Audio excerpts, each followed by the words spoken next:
Hello and welcome to Modelkit Stuff. My name is Jason and this video is really a short video just to say thank you to some special people, namely you guys, the subscribers. Modelkit Stuff today, as this is released, becomes a year old. And what a journey that's been. So I just wanted to say thanks to some key individuals that have helped Modelkit Stuff become what it is, and keep it here, because I'll be honest, when I started this I wasn't sure where it was going, and I wasn't sure I'd still be here doing this in a year's time. So like I guess a lot of people, I started looking at YouTube videos when I was actually researching a build for a particular model, and I was looking for videos related to building the trumpetograph spade. Now, anyone who's built that kit will know that that kit is a classic trumpeter kit. It's a beautiful kit, it's got lots of detail, it's got photo etch, and classically it has a massive faux pas of an error where they put the stern anchor the wrong way around, and you have to cut it out of the hull, rotate it, put it back in, patch it back up, sand it back down. It's very doable, but I was interested in how people had gone about that. So that's how I first started looking at YouTube videos. And in that process, you start seeing other videos and what have you. And there was three channels that I was started to enjoy watching. Now, these three channels all have something in common. They might not know it, but they do. And we'll talk about those channels in a minute. So I was there in the pandemic with a little bit of spare time because I'm no longer travelling to work. So about 2 hours a day. Couldn't really go out anywhere at the weekend. Couldn't go out anywhere in the evenings. So I had a lot more free time on my hands than possibly I'd had before. I'd been looking for a little while for an outlet to do something a little bit more with my hobby, and not quite found it. So I was sort of simmering away with the idea of, should I start a YouTube channel? And there was three channels that I was watching that I really enjoyed watching, and as I say, they had something in common. So the first one was Nigel's modelling bench. And I guess a lot of people watch that and have come across that at some point. And we will come back to Nigel's modelling bench separately in a moment. But I was watching that, and what he was doing, he's a very technical modeler. If you've not seen his channel, you absolutely need to go. There was all sorts in there, and I found it quite enjoyable because every time there was a video, something a little bit different every time. So you never knew what was coming. And I enjoyed that element. And then the other one was channel Brett G, scale modelling from a regular dude, and it was a great channel because it was no nonsense. It was right, I'm doing this, and he went from start to finish, and he taught you through what he was doing, but he also taught you about why he was doing it, how he was feeling about it, whether he was happy with it. And it was saying in this country is warts and all. What he was doing was warts and all. This didn't go so well. I'd perhaps do that differently next time. And this has worked for me in the past and I haven't got on with this time. And I really enjoyed that because it was honest. And then the other channel, which was the channel that had made me think, actually, I think I might do this, but hadn't quite done that first video yet, was Ron Calvary's The Model Ship. And I started watching that. He was building the Bismarck, end of the Bismarck, start of the Hood, I can't quite remember. And Noah went back and watched every single episode. So whilst I was working from home for about 4 or 5 months, I had back-to-back the model ship videos running constantly whilst I was working. So much so that my kids were humming his theme tune. That's how often they were hearing it. But Ron was doing something slightly different and continues to do something slightly different. He's building a model, but that's just part of what he's doing. And it's clear, coming from an interest in photography, that he's interested in getting the lighting right, getting the contrast right, getting the depth of field right. But also he brings that to the model and says, actually, I don't have to build it the way the instructions say, and I don't have to make it realistic. I just have to make it fun for me and what I want it to be. So he paints things different colours, because that's part of the photographer in him, bringing that to life and making it stand out. And I really enjoyed that, and that's the three things, that's the thing that connected those three channels. They were all very honest. There was no pretension. There was no pretending. There was no editing out the mistakes. There was it was honest to goodness. This is me doing this. This is genuinely what I think. This is genuinely what I've experienced. And I absolutely loved that about those channels, because there are other channels that were come across in a way a lot more professional, but also a bit more contrived, if that makes sense. So I was sort of there, and then I watched the fourth channel. So I was watching a guy in the States building his first 1/200 model ship kit, which was the Arizona, and I was building the Arizona, so I was interested. And he was using the Edwards set, and he'd caught himself out because he hadn't realised that the Edwards sets, where it says cranes, wouldn't just have stuff in for cranes, it'd have stuff for other parts. And because he'd not looked at his instructions and prepped his instructions properly and pre-planned, he was catching himself out in his building parts and then realising there was extra to go on them further down, and having to make decisions on whether he was going back and reworking it or not. And he was making one or two sort of basic mistakes, really. And then I flicked onto this, which was the channel that finally made me make a video. And this guy was building a 1/350 ship, and he clearly didn't know what he was talking about, but he was telling people how to do it, and he was telling people wrong. And when I say wrong, I clearly mean not my view of how to do it. But I think a lot of people would have watched that video and gone, no, I don't agree with that. And he'd had an issue with his wood decks. He hadn't fitted them properly. So he hadn't done dry fitting, cutting round them, making sure that everything fit. And so he now had a problem with the deck starting to rise and bump and bottle. And he was saying, oh, that's no problem. All we do is put some super glue in and put a weight on it, and it'll be fine.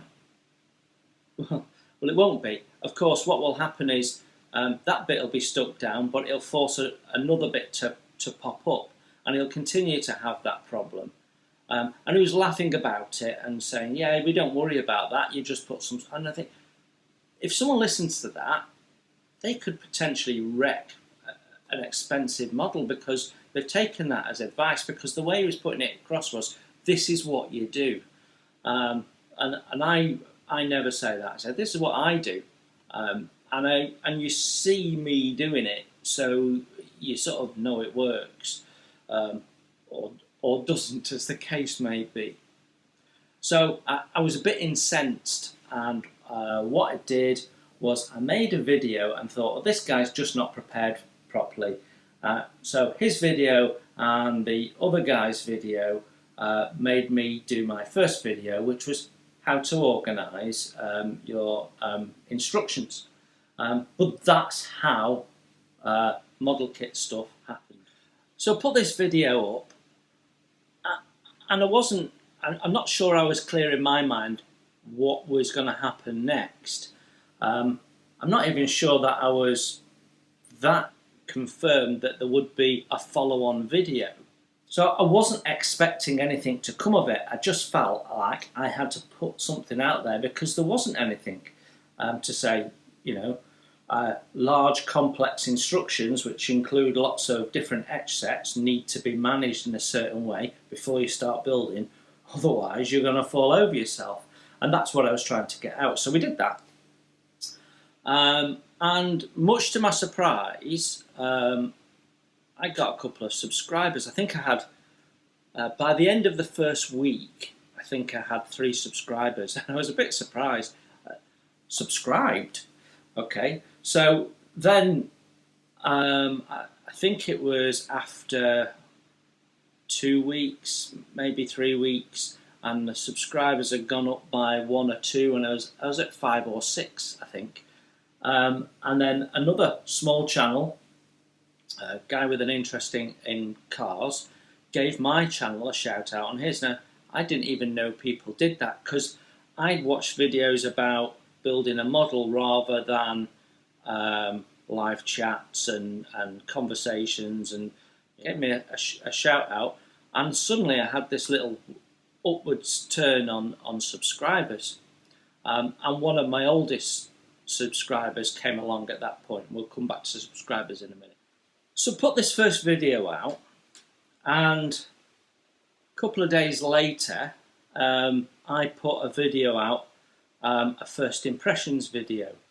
And I was aware that people did inbox reviews and box openings, and I thought that was a not particularly great name for them. You know, it's not a review, because you're only really looking at what's in the box. It's an impression, the first impression. So that's why I called it that. As it turns out, other people call it that as well. I didn't know that at the time. And I did Airfix's new 1/72 scale Spitfire, which I bought for my daughter and me to build together. So I had 2 of those, and it had some new innovation around how the propeller worked. So I put that video out, and I quite enjoyed doing it, and it got 1 or 2 people interested. So I thought, well, let's share where I am with my builds. So the next few videos were sort of build introductions of builds I was part way through, or just starting. I think the JU52 I was just starting, I seem to recall. So suddenly I went from about 5 to about 33, I think it was. And somehow Nigel came across the channel. Most people know Nigel as he faces the camera and does his modelling stuff, and you know, he'll talk about his dog and maybe his Land Rover or what have you. And you know, he's a totally honest, good modeller. But what a lot of people don't know is he's a thoroughly nice guy as well. And he went out of his way and sent me a little email with some do's and don'ts, new creators, things to watch out for, things to think about. Brilliant advice, sound advice that I have lived ever since I got that email. He didn't need to do that. He went out of his way to help another channel, which I think was an incredible thing. And I was massively flattered. And he also gave my channel a shout out. And he said something along the lines of, just go and subscribe, you don't have to watch it. So anyway, some people subscribed, and I'm guessing some maybe subscribed and never watched. But definitely some others did subscribe and watched, and some of them still watch now. I know that. So I've got some of my longer term subscribers from that, and I was massively flattered. And for a short period of time, our paths were a little bit interwoven, because we both started working on the U9 about the same time, and then I got the 1200 Scharnhorst, and I think I was the first person on YouTube to review it, and that massively started climbing my subscribers. course, we have totally different channels with totally different approaches, and Najo's channel is a well-established, mature channel, and the followers know what to expect. Whereas my channel has been evolving over the last year, because I didn't know what it was going to be or where it was going to go, so I didn't know how to present that. I didn't know how to present full stop, and that has grown. So we started with the title. And a little piece of music. It took me ages to find a piece of music that I sort of liked and sort of worked and thought would work with everything. And it took me quite some time to realise actually you could have different pieces of music. What was I playing at having one piece of music that fits all? So that's one of the things that we've changed in the year. We have different pieces of music depending on what we're doing, and I think that works well. We've improved how we do the videos. We've massively improved the sound and improved it again more recently with the addition of a microphone. We've improved the lighting.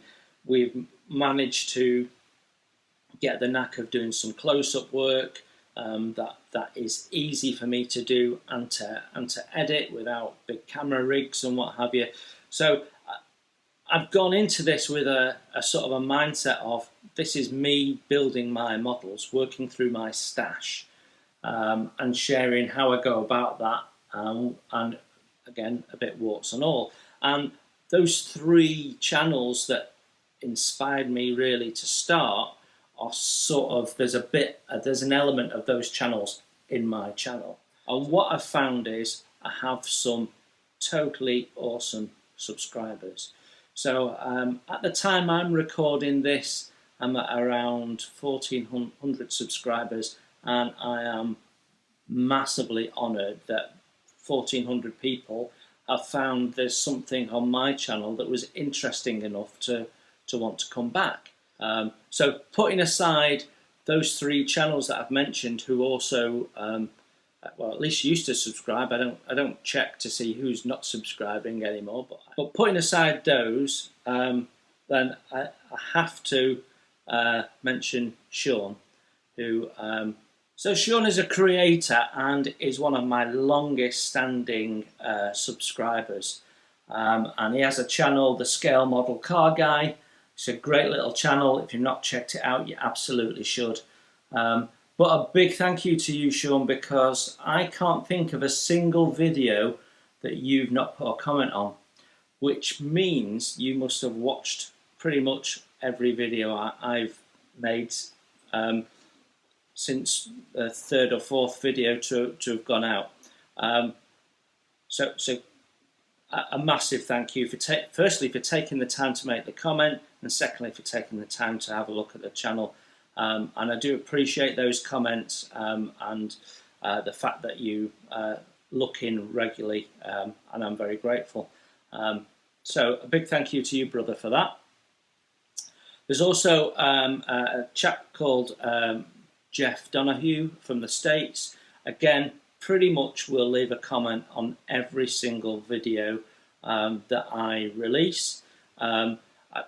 He also goes on to our Saturday premieres and is usually in the chat and has a conversation with myself and with the others, and it's nice to see him there. And I've got to know him a little bit through that, which has been really interesting. So a thoroughly nice guy, and a big thank you for taking the time to watch those videos and to make those comments. And you know, much love coming from those 2 people from me. Then when it comes to the live chat, there are 2 people that never miss that. So one is James. James Mower also has a channel himself under his name, and he was commenting increasingly on the videos, and then when we started doing the live chat and the premieres, he's been there from the start. And James, a big thank you for the conversation starters, breaking the ice, getting people talking on those videos. I greatly appreciate it. It's a great contribution. You contribute to my channel, and I'm very grateful for it. Big thank you for that. It's very, very appreciated. Now, the other person that also contributes regularly on the live chat is Peter from Oscale Modelling in Australia. And Peter started a journey not long before I started my channel, and he started modelling during lockdown, and he has the Oscale Modelling channel, as some of you will know. Thoroughly nice guy. He does some great videos himself, and I've enjoyed watching his progress as he goes from getting his head round building models to really enjoying building models, and you can see his ability growing and his enjoyment growing. But on the live chat, he's always there. He always says hello. He makes a comment. He quite often puts a little bit of humour into the chat. And Peter, it's really, really appreciated. It's a great contribution to my channel. And sometimes you'll actually go and put a comment under the video, even though you've commented in the live chat. And I appreciate that as well, because other people see that, and sometimes it stimulates a bit of conversation, which is nice.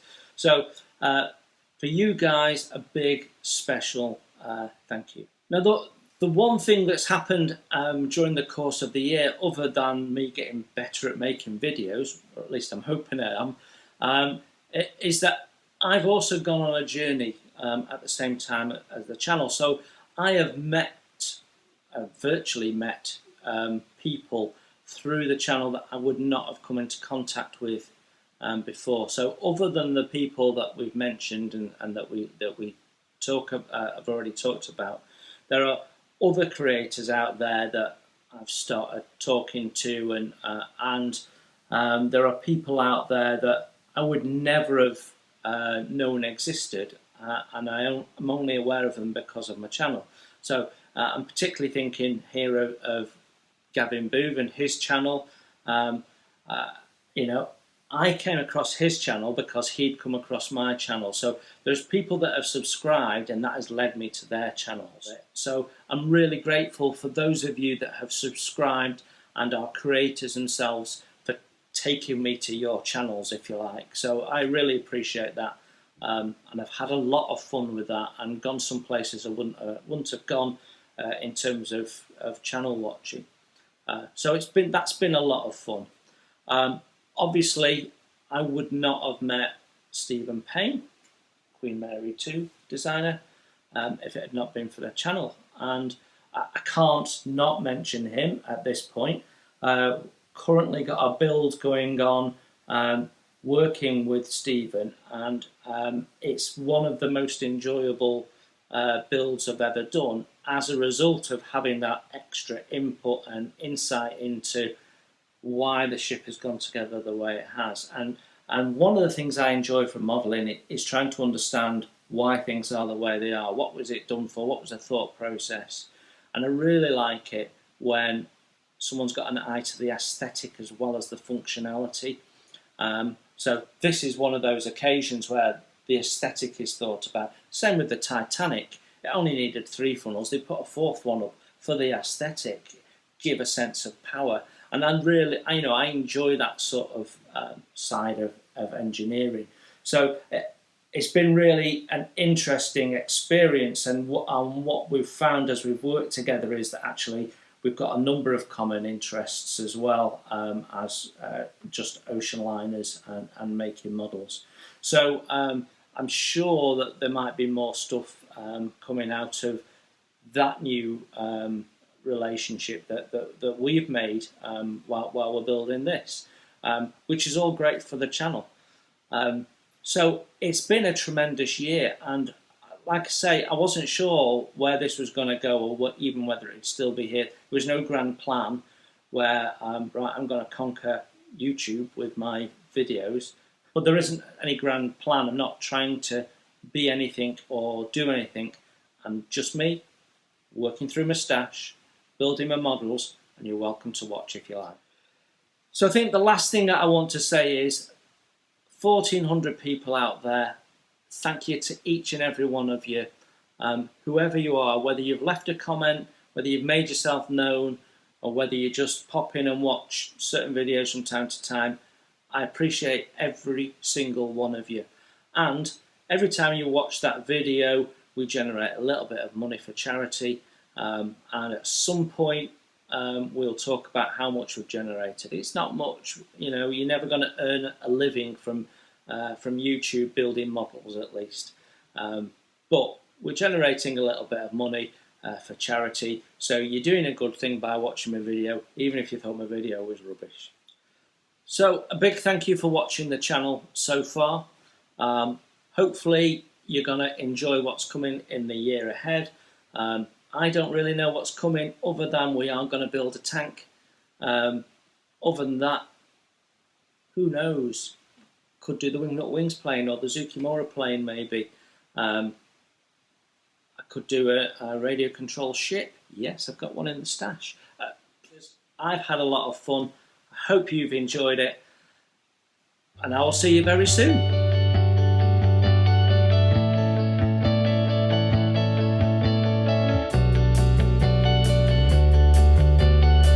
And I might remake that first video because the message is really important.